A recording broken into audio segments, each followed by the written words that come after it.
ሰላም የዴሊ ፎረም ቤተሰቦች።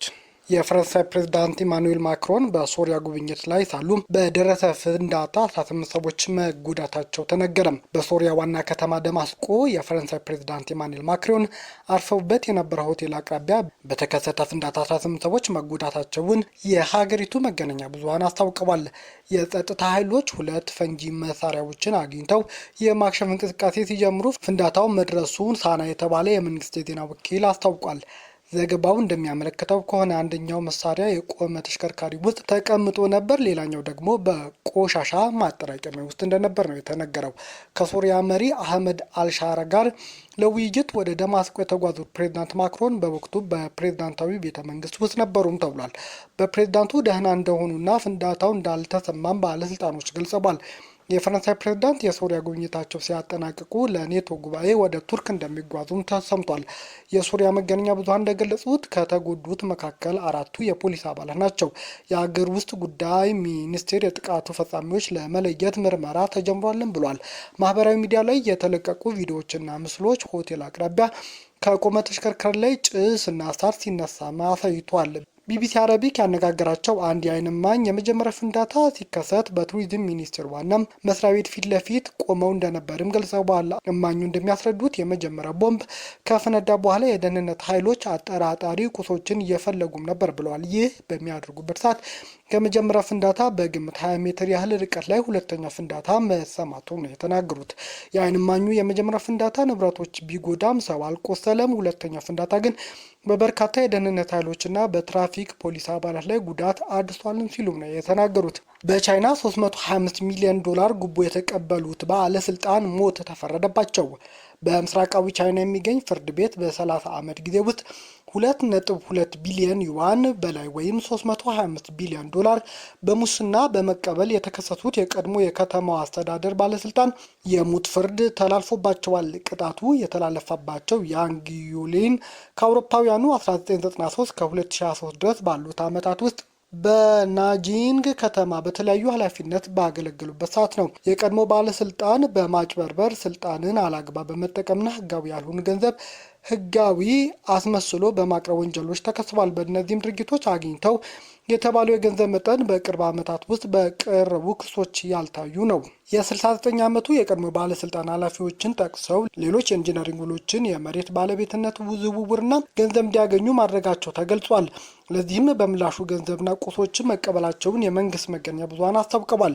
ያንግ ምርመራ የተከፈተባቸው ፕሬዝዳንት ጂፒንግ በከፈቱት የጸረ ሙስና ዘመቻ ነው። ይህ ዘመቻ ከፍተኛ ወታደራዊ አመራሮች፣ ትልቅ ባንኮችና ሌሎችም ዘርፎችን ነክቷል።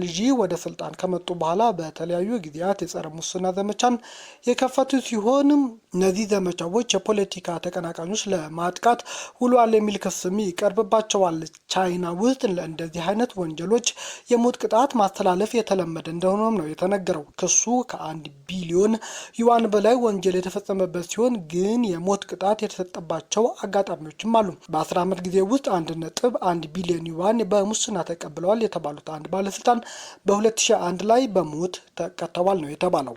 የአሜሪካ ዛቻ እስከቀጠለ ድረስ ድርድር እንደማይጀመር የኢራን ውጭ ጉዳይ ሚኒስቴር ተናገረም። የአሜሪካ ፕሬዝዳንት ዶናልድ ትራምፕ ከኢራን ጋር ስምምነት ላይ የማይደረስ ከሆነ የተጀመረው ስራ እንደሚጠናቀቅ መናገራቸው ተከትሎም የኢራን ውጭ ጉዳይ ሚኒስቴር ዛቻ እስከቀጠለ ድረስ ድርድር ኢራን አታደርግም ብለዋል። የመግባቢያ ስምምነት ከተፈረመ በኋላም በጄኔቫ የመጀመሪያ ዙር ንግግር ያደረጉት ዋሽንግተንና ቴህራን የቀድሞ የኢራን ጠቅላይ መሪ አያቶላ አሊ ኻሜኒ ቀብር እስከሚጠናቀቅ ድረስ ድርድር መግታታቸውን ትራምፕ ገልጸው ነበር። የአሜሪካ ፕሬዝዳንት ሰኞ ምሽት በዋይት ሀውስ ከጋዜጠኞች ጋር በነበራቸው ቆይታ ስምምነት ላይ እንደርሳለን ወይም ስራውን እናጠናቀቃለን፣ ስራው መጨረስ አስቸጋሪ አይሆንም ሲሉ ነበር የተናገሩት። በአንድም ሆነ በሌላ መንገድ እናሸንፋለን ያሉት ትራምፕ የኤሌክትሪክ ኃይል ማመንጫ ጣቢያዎችን መምታት እንችላለን፣ እነርሱም ያውቁታል ሲሉም ነው ያስጠነቀቁት። ለትራምፕ ንግግር ምላሽ የሰጡ የኢራን የውጭ ጉዳይ ሚኒስትር አባስ አራግቺ ቴህራን ላይ የሚሰነዘር ዛቻ እስከቀጠለ ድረስ የመጨረሻ ስምምነት ላይ ለመድረስ የሚደረግ ድርድር እንደማይጀምር አስጠንቅቀዋል። ሚኒስትሩ በኤክስ ገጻቸው ላይ ባሰፈሩ ጽሑፍ ከአሜሪካ ጋር የተፈረመው የመግባቢያ ስምምነት አንቀጽ 13ን መጠቅሰው ግልጽ ነው ብለዋል። ሚኒስትሩ የጠቀሱት አንቀጽ በስምምነት ላይ የሰፈሩ ጉዳዮች ተግባራዊ እስካልሆኑ ድረስ ሁለቱ ሀገራት ለመጨረሻ ስምምነት የሚደረግን ድርድር እንደማይጀመር የሚገልጽ ነው። በስምምነቱ ድንጋጌ አንዱ ሁለቱም ሀገራት አንዳቸው በሌላቸው ላይ ኃይል እንዳይጠቀሙ ወይም እንዳይዙቱም ያዛል። የውጭ ጉዳይ ሚኒስትሩ አባስ አራግቺ የአያቶላ አልሐሚኒ የቀብር ስነ ስርዓት የሚያሳይ ምስሎችን ከጽሁፍ ጋርም ለጥፈዋል።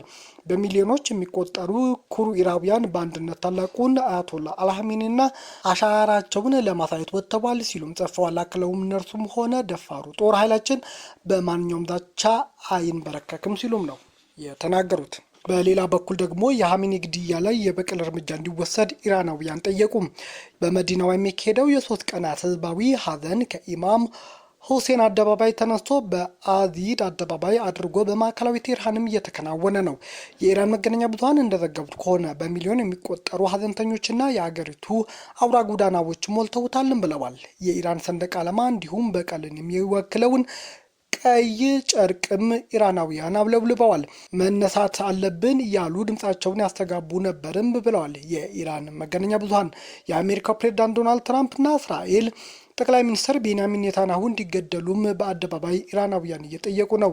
የትራምፕ ፎቶ የሚታይባቸው ቢልቦርዶች ላይ ድንጋይ የሚወረውሩ ሀዘንተኞችም ታይተዋል። አሜሪካ አባታችንን ገድላለች፣ አንለቃቸውም የሚሉ መፈክሮችም በኢራን አደባባይ ተሰምተዋል። የ22 ዓመት የዩኒቨርሲቲ ተማሪ ማላይክ ኖሪን እዚህ የተገኘሁት በክብርና በኩራት ነው። ምንም ያህል እንደምንወዳቸውና ለህዝቡ ለኢስላሚክ ሪፐብሊክ እንዲሁም ለስርዓቱ ምን ያህል ታማኝ እንደሆንን ለማሳየት ነው ስትልም ለኤኤፍፒ ተናግራለች። ፕሬዝዳንት ማሱድ ፔዜሽኪያን በኤክስ ገጻቸው ላይ ሐሚኒ ለመላው ኢራናውያን ያስተማሩት የሀገር ትልቅ ሀብት ህዝብና አንድነት መሆኑን ነው ብለዋል። ኢራናውያን የሀገሪቱ ክብር፣ አንድነትና ታላቅነት ያስቀጥላሉ ሲሉም ነው የተናገሩት።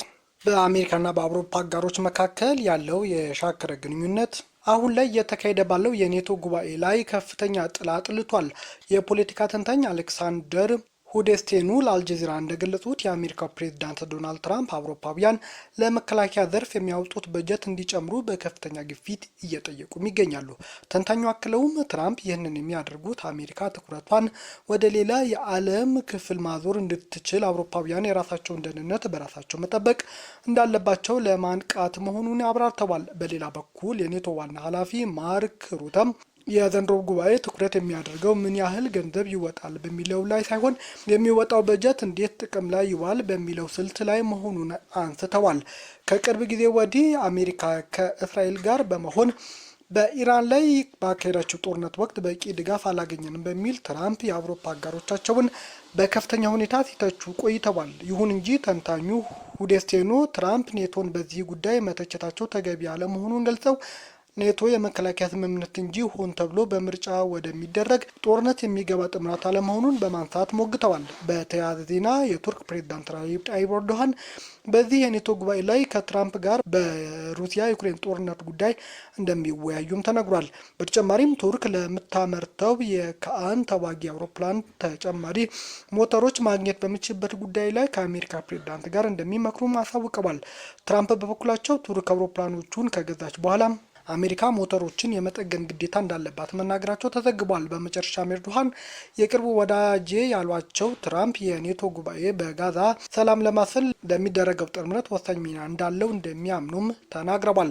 በዚህ ጋር በተያያዘ የዴንማርክ ጠቅላይ ሚኒስትር ሜቴ ፍሬድሪክሰን አጋር ሀገራት የዴንማርክ ሉዓላዊነት እንዲያከብሩ እንደሚጠብቁም በመግለጽ ግሪንላንድ ለሽያጭ የቀረበች ደሴት አለመሆኗን አጥብቀው አስገንዝበዋል።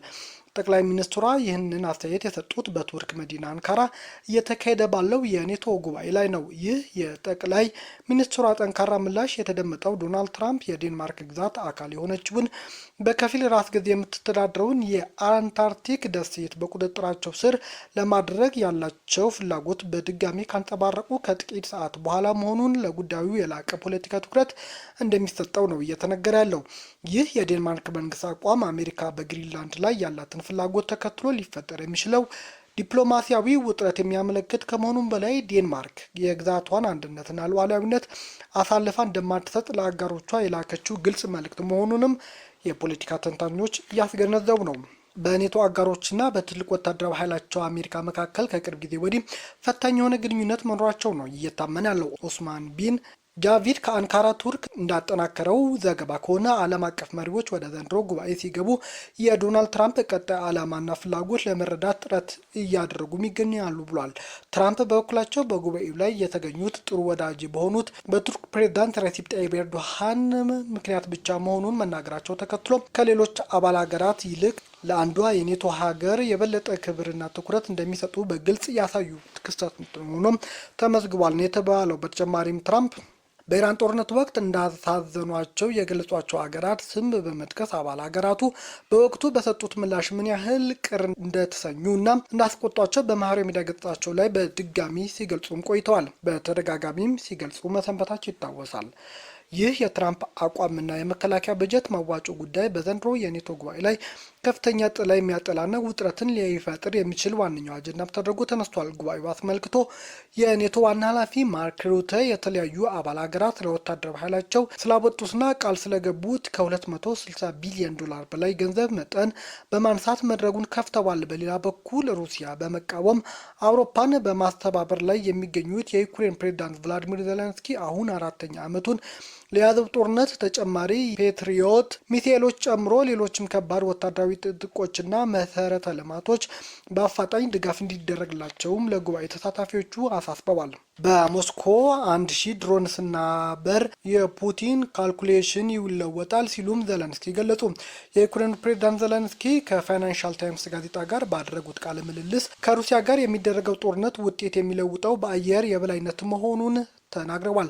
ፕሬዝዳንቱ በጦርነቱ በባህር ኃይልና በምድር ጦር ድሉ መቀዳጀታቸውን ጠቅሰው ወሳኙን ቀጣይ በአየር ኃይል የበላይነት መቀዳጀት መሆኑን ገልጸዋል። ሲናገሩም በዚህ ጦርነት አሸናፊ የሚሆነው ብልህ እንደሆነ አምናለሁ ያሉት ዘለንስኪ አያይዘውም በጦር ሜዳ ላይ ጠላት እንዳይንቀሳቀስ ካደረግከው በምድር ጦር የበላይነት ይዘህ አቁመህዋል ማለት ነው። የሩሲያ መርከቦች በባህር ድሮኖቻችን እንዳይንቀሳቀሱ እንዳደረግነው በባህር ኃይልንም የበላይነት ጨብጠናል። ስለዚህም አሁን የሚቀረን ሰማዩን በመቆጣጠር ነው ሲሉ አስረድተዋል። አክለቡም በዚህ በሰማይ ላይ በሚደረግ ውድድር ማን ሰፊ ግዛት አለው የሚለው አይሰራም፣ በፍጹም ተፎካካሪ እንደነበረ ሁሉ አሁን ወደዚያ ገብተናል ካሉ በኋላ ዩክሬን ረጅም ርቀት ላይ የማጥቃት አቅሟ እየተጠናከረ መምጣቱን ገልጸው አንድ ድክመት እንዳለባት ግን አልሸሸጉም።